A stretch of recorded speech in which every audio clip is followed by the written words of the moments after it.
ওনার ব্যাপারে ভালো মন্দ ওনার ব্যাপারে কিছু বলার নাই। আমার কলিজা, আপনার কলেজের আমার কলিজা একমাত্র। মানে ওনা যদি থাকে দেশে কোনো একটা উন্নত হইব, আর অন্য কেউ আসুক না আসুক তাই না, ওরা থাকলে দেশে একটা উন্নত হবে।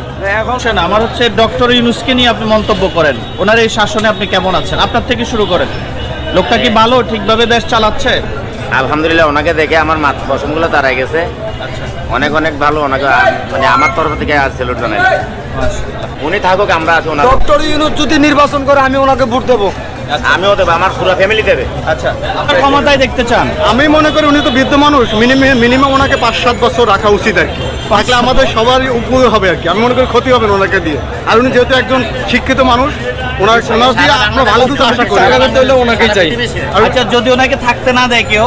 না, যদি থাকতে না দেয়, এখানে তো আমরা যদি একটা ফেসিস্ট সরকার আমরা যেহেতু দেশ থেকে বিতাড়িত করতে পেরেছি, তাহলে আমি মনে করি যদি কেউ না থাকে